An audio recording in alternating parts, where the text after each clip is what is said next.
My necessaries are embarked. Farewell. And sister, as the winds give benefit and convoy is assistant, do not sleep, but let me hear from you. Do you doubt that?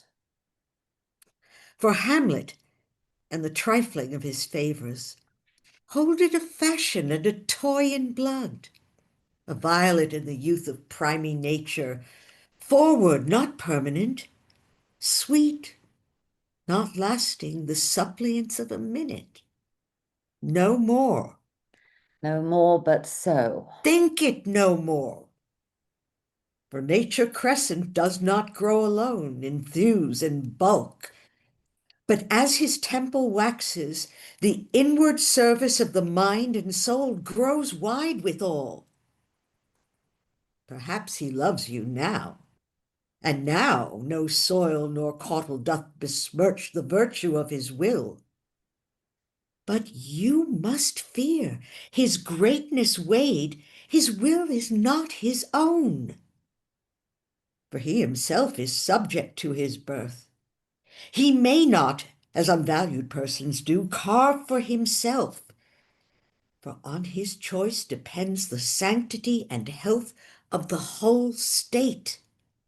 And therefore must his choice be circumscribed unto the voice and yielding of that body whereof he is the head. Then if he says he loves you, it fits your wisdom so far to believe it, as he in his particular sect and force may give his saying deed, which is no further than the main voice of Denmark goes withal. Then weigh what loss your honor may sustain, if with too credent ear you list his songs, or lose your heart, or your chaste treasure open to his unmastered importunity. Fear it, Ophelia, fear it, my dear sister, and keep within the rear of your affection, out of the shot and danger of desire. The chariest maid is prodigal enough if she unmask her beauty to the moon. Virtue itself scapes not calumnious strokes. The canker galls the infants of the spring too oft before the buttons be disclosed, and in the morn and liquid dew of youth, contagious blastments are most imminent. Be wary then, best safety lies in fear. Youth to itself rebels, though none else near. I shall the effect of this good lesson keep as watchman to my heart. But, good my brother, do not, as some ungracious pastors do, show me the steep and thorny way to heaven, whilst like a puffed and reckless libertine himself the primrose path of dalliance treads, and reeks not his own reed. Oh, fear me not. I stay too long. But here my father comes.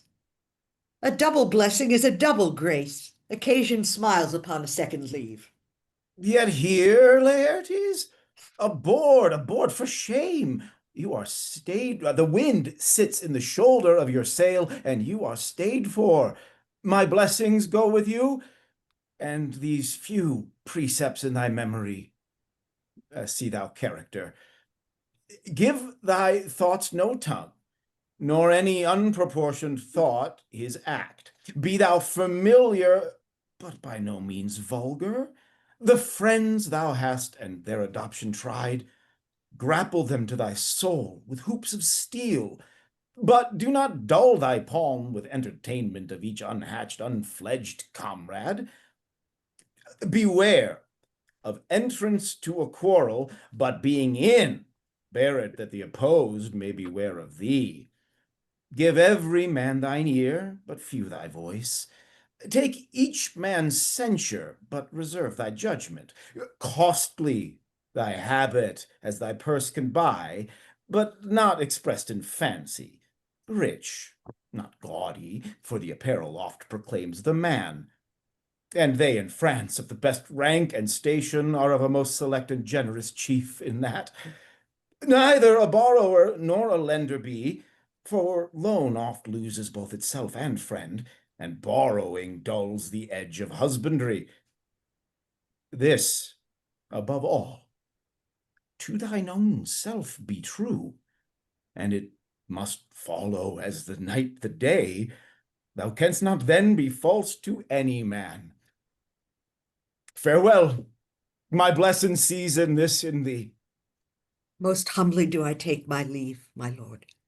The time invites you. Go, your servants tend.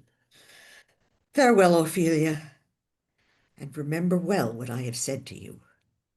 'Tis in my memory locked, and you yourself shall keep the key of it. Farewell. What is't, Ophelia, he hath said to you? So please you, something touching the Lord Hamlet. Marry, well bethought. 'Tis told me he hath very oft of late given private time to you, and you yourself have of your audience been most free and bounteous. If it be so, as 'tis put on me, and that in way of caution, I must tell you, you do not understand yourself so clearly as it behooves my daughter and your honor. What is between you? Give me up the truth. He hath, my lord, of late made many tenders of his affection to me. Affection! Poh! You speak like a green girl, unsifted in such perilous circumstance. Do you believe his tenders, as you call them? I do not know, my lord, what I should think. Marry, I'll teach you. Think yourself a baby, that you have ta'en his tenders for true pay, which are not sterling. Tender yourself more dearly, or not to crack the wind of the poor phrase, roaming it thus, you'll tender me a fool. My lord, he hath importuned me with love in honourable fashion. Aye, fashion you may call it. Go to, go to. And hath given countenance to his speech, my lord, with all the holy vows of heaven. Aye, springes to catch woodcocks. I do know when the blood burns, how prodigal the soul gives the tongue vows. These blazes, daughter, giving more light than heat, extinct in both, even in their promise as it is a making, you must not take for fire.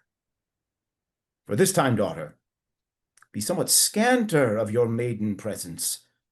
Set your entreatments at a higher rate than a command to parley. For Lord Hamlet, believe so much in him that he is young, and with a larger tether may he walk than may be given you.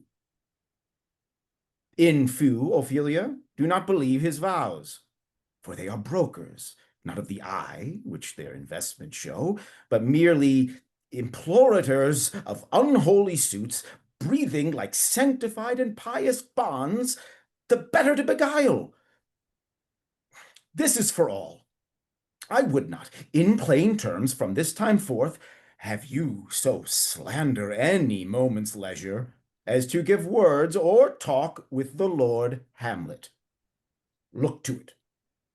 I charge you. Come your ways. I shall obey, my lord.